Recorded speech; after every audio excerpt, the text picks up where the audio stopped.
Por ejemplo, cuando sacaban a la gente a trabajar, que se negaron en Isla de Pino, que los arrastraban, le daban, los tiraban arriba de los camiones como si fueran sacos de papa. Y después regresaban hinchados como si hubieran apolismado con una máquina. Fueron 9 fusilados a la causa. En nombre de algunos como Gilberto González Garnica, Rafael Vara Villamonte, Eugenio Monteagudo, Rafael Otero. ¿Asesinados? No, fueron fusilados. Y uno que murió en combate. ¿Mayores? Alrededor de 22 a 28 años. Bueno, con ellos estuve preso primero, con los 9. Y de ahí lo sacaron a fusilar. Yo fui junto con ellos hasta donde lo llevaron, ahí me llevaron. Y cuando ya lo estaban en el paredón, nos sacaron a montar Enrique Vara Villamonte, que le fusilaron al hermano allí. Él tenía 16 años. Estuve en la Acción Católica, en el pleno con Mayita, Roberto Gerni, eso, y siempre que se podía dábamos los rosarios, dábamos misa y participábamos en los villancicos en Navidad cuando se podía, porque éramos bien perseguidos en eso, no nos dejaban, no nos permitían. O sea que es una cosa no oficial, ¿no? No oficial, no, nunca. Bien. Bueno, hubimos unas cuantas cosas que tuvimos que hacer, que nos obligaban ellos, como una vez que tuvimos que secuestrar al director en Manacas. Y lo traímos a rastro para acá, después nos saca allí, nos lo quitamos. Y necesitamos unidad para poder seguir adelante, a ver si algún día podemos ver a Cuba libre. Eso fue, llegó la seguridad, quedó, y fue a ti, nos fajamos a ti, quedamos sin balas y entonces mataron a Pepe. Bueno, vieron mucho en la Isla de Pino. ¿Puedes relatar alguno de ellos que tú recuerdes? En Boniato, por ejemplo, cuando el problema de Boniato mataron al hermano La Fe, cuando el problema de que nos hicieron parar ahí, que todo el mundo fue herido ahí, todo el mundo le dieron un golpe, el hermano La Fe. ¿Y se llama, cómo se llama el hermano La Fe? Gerardo González. Gerardo González. ¿De alguien más? De Piri, de Torres Martínez. y de Castillito, ¿Todos esos fueron en qué en prisión? Boniato y en Isla de Pino. Pero todo eso hubieron mucho, en Isla de Pino, en La Cabaña, en Boniato. ¿Recuerdas alguno de ellos concretamente? Por ejemplo, las huelgas. Tuvimos varias huelgas, no fue una, unas cuantas. En La Cabaña tuvimos como 2 o 3 huelgas. ¿Qué duración? ¿Qué duración tuvieron esas huelgas? Hubo una que duró 36 días. Lo principal es que lo mismo tanto en Cuba como aquí, que unirnos todos para ver cómo podemos luchar contra Castro y acabar, terminar que Cuba sea libre. Nunca. Con el deber nunca se termina. Yo fui arrestado la noche del 6 de noviembre de 1961, que coincidió con una redada inmensa que hizo Seguridad del Estado en La Habana aquella noche, en la cual arrestaron a más de 300 personas. Yo tengo perdida la visión del ojo izquierdo a consecuencia de unos cabezazos que me dio contra la pared el tristemente famoso teniente Emilio González, conocido en el presidio como el ñato de Pinar del Río, uno de los individuos más cobardes, más ruines y más miserables que yo he conocido en mi vida. Yo les diría que sencillamente estamos muy felices de saber que todavía la llama de la rebeldía no se ha apagado en Cuba. Sabemos perfectamente lo que constituye en Cuba hacer una demostración de cualquier tipo contra el gobierno. Se ha hecho en todas las etapas por personas modestas, personas humildes, personas que totalmente anónimas, son los héroes anónimos de esta etapa. Infinidad de ellos. Se sigue haciendo y para nosotros es un motivo de satisfacción saber que todavía quedan cubanos dentro de la isla que están dispuestos, como en la etapa anterior, a darlo todo por la libertad de Cuba. Enrique González Rodríguez lo fusilaron, Ramón Bravo Alcalá lo mataron. Tú sabes, cuando nos fuimos a entregar, que con la mano a la cabeza lo metrallaron. O sea, uno fue asesinado y el otro fue fusilado. Sí. Fusilado. Enrique creo que tenía como 32 o 33 años y Ramón Bravo Alcalá, que nosotros decíamos fui unos 21. En Manaca, de Oriol. ¿De Oriol Acosta te refieres? De Oriol Acosta, sí. Que se formó, tú sabes, de ese problema se formaba el presidio, empezaron a tirar para adentro del presidio y en eso él venía corriendo y le dieron un tiro en la cabeza. Los Cuenches una vez que se formó un tiroteo en ahí en Manaca, que se fueron por una zanja, tú sabes, arrastro hasta allá del comedor donde estaba el director y lo cogieron y lo traían en el aire para que aguantara el tiroteo. ¿Cómo terminó ese tipo de actividad cuando ellos secuestraron al jefe del orden interior? Bueno, tú sabes, lo trajeron hasta la puerta después que se paró todo el tiroteo y ahí entonces, como lo iban a meter para adentro, Macurán y otros más promediaban para que no lo metieran para adentro y ahí quedó todo eso. ¿Tenían armas o fueron solamente a mano limpia a realizar esa acción? No, eso fue sin nada.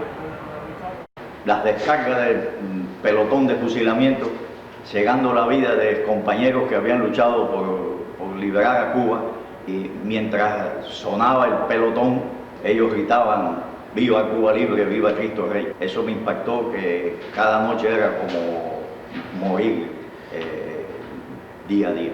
Recuerdo en Taco Taco, un esbirro me condujo a la dirección del penal y me acusó de haberle dicho borracho, y entonces este sujeto quiso que me pagara en atención y yo le dije que yo era un preso político, no un recluta. Entonces empezó a ofenderme, a gritar allí a todo pulmón malas palabras y volvió otra vez a repetir la orden y yo no le hice caso. 6 u 8 esbirros más que había allí me sujetaron por los brazos, por las piernas, se acercó a mí y con ambas manos me dio sendos golpes con toda su fuerza en los oídos, y ahí estuve como un año con un dolor en el oído izquierdo que no se me quitaba nunca y se me hacía más fuerte porque me quedó un pitico de eso ahí adentro del oído que parecía un cosmetín. Tuve como un año padeciendo de eso. Todas las fechas patrias las celebramos, 28 de enero, 10 de octubre, que celebramos concursos literarios, concursos de pintura, poesía, cuentos. Eso lo hacíamos todos los años, 2 o 3 veces en el año, de acuerdo a la importancia que tuviera la fecha patria. Yo concursé en poesía y concursé también en cuentos. En poesía tuve un primer premio y en cuento tuve una mención especial. El plan Camilo dejó un reguero de sangre demasiado grande que todavía lo estamos pagando en la calle. Raro es el mes o la semana que no acudimos a un velorio, consecuencia casi todo de los golpes recibidos en el presidio. Así es. Testigo directo, pero sí indirecto, porque me explicó alguien que murió cómo asesinaron a Pedro Luis Boitel, que todo el mundo lo hace muerto en huelga de hambre.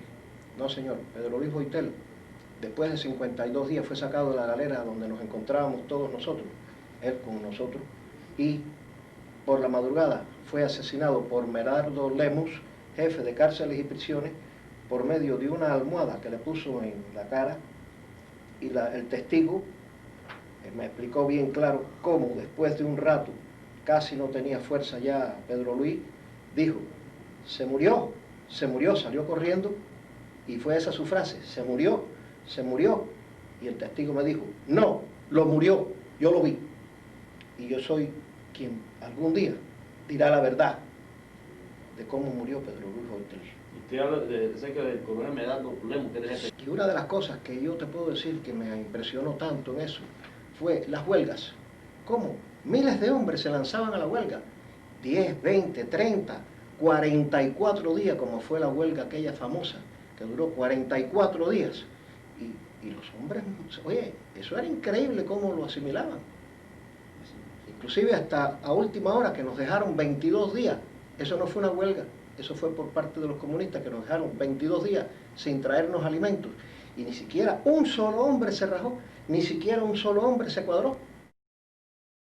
Tiene una galera de 180, 200 y tantos hombres a bañarse en aquellas duchas de las cabañas, desnudos, sin derecho a llevar ni siquiera una toalla, hacinados, cayéndole la jabonadura de uno encima del otro porque eran 3 minutos de ducha, corriendo en el conteo porque usaban el plan de machete, el plan de machete, las bayonetas, el ir al almorzar y no poderse llevar un pan para la galera a fin de comerlo en horas de la noche cuando el hambre apretaba. Esa cosa del maltrato, del desconocimiento de la dignidad humana, del maltrato al hombre, de la ignorancia a sus valores, no importaba la edad que tuviera, viejos o jóvenes como había allí. Eso es lo que más impacta en un sistema. Debo decir que mi fe en Dios, mi extraordinaria fe en Dios y mi conciencia tranquila me permitió permanecer solo en mi causa. Noches escuchamos en algunas oportunidades, como ocurrió, las descargas de fusilamiento que ocurrían en el foso de la cabaña a compañeros que habían fusilado o que fusilaban esa noche. Y que escuchábamos perfectamente, como tú sabes, la expresión valiente de viva Cuba, viva Cristo Rey, viva la libertad, muera Fidel Castro en el momento. Y hasta en algunas oportunidades de estar la noche tranquila y sin ruido, como eso ocurría siempre después de las 12 de la noche, sentíamos el tiro de gracia. Nosotras, a mi mamá y a mí, cuando nos sacaron para instruir de cargo del vivac, del G2 de Quinta y 14, nos llevaron a la cabaña a instruirnos de cargo. Nos quedamos muy como, vaya, porque nosotros creíamos que a mi hermano no lo habían cogido. Era lo que nos mantenía en los interrogatorios de defenderlo y de vaya. Cuando lo vimos que lo habían cogido, eso fue para nosotros algo muy duro. Y de ahí nos sacaron, nos instruyeron, y cuando nos llevaron a mi mamá y a mí para el vivac de Guanabacoa, que nos entraron, el del patrullero que entró le avisó a la guarnición que nosotros éramos los que habíamos matado, vaya, los del crimen, porque hubo un militar, hubo 2 heridos de la causa nuestra y hubo un militar en el tiroteo muerto, que es Manuel Aneiro Subirá, que era para ellos un mártir. Y entonces los del patrullero se lo dijeron a la guarnición de allí. Cuando nosotros entramos, mi mamá y yo, nos escupieron las comunes, alborotaron a todas las comunes, nos gritaron asesinas, nos pidieron paredón, tuvieron que salir todas las presas políticas a defendernos, porque las comunes se querían tirar arriba de mi mamá y de mí, escupiéndonos, gritándonos asesinos, y fue porque el del G2, los del G2 incitaron a los de... Son experiencias que Dios nos ayuda a que pensamos a veces, ¿yo viví aquello o no lo viví? Pero es lo que nos ha ayudado a sobrepasarlo. El pensar, lo viví, lo tuve que vivir, y si lo tengo que volver a pasar, lo paso. El gobierno castrista comprendiera que la situación era seria y que la cuestión era grave para ellos. De ahí que se movilizaron y usaron una de sus armas predilectas, que es la infiltración. Nuestro movimiento fue infiltrado, muy infiltrado, era muy amplio, era un movimiento que llegaba de Pinar del Río hasta Oriente, y así las cosas, pues hubo que adelantar la fecha del alzamiento, o sea, de la guerra civil. La fecha que se determinó fue el día 30 de agosto, día de Santa Rosa de Lima. Ese día, pues, el cañonazo que se daba en la cabaña a las 9 de la noche sería dado a las 7 de la noche, y ese era la señal para que todos los complotados, pues, nos lanzáramos a la guerra civil. Giovanni Pereira era el soldado que estaba encargado del cañonazo. Él era el que a las 7 de la noche ya se había determinado que diera su cañonazo. Claro está, el movimiento abortó. El movimiento abortó precisamente porque, como decíamos anteriormente, era muy comprometido para el gobierno. Era una guerra en la cual nosotros teníamos una logística bien adecuada. En un principio, pues nosotros pensábamos atrincherarnos, por así decirlo, en La Habana. Íbamos a cortar las vías de comunicación de las carreteras con Pinar del Río y con todo el de Matanzas en adelante. Y ahí pues íbamos a ver a cómo tocábamos. Nosotros estábamos bien preparados, y el factor sorpresa era en el cual nosotros confiábamos. Pero como les dije anteriormente, los infiltrados pues hicieron su labor y nos dieron al traste con nuestros planes. A finales de noviembre me pasaron para un lugar que todavía no sé dónde es.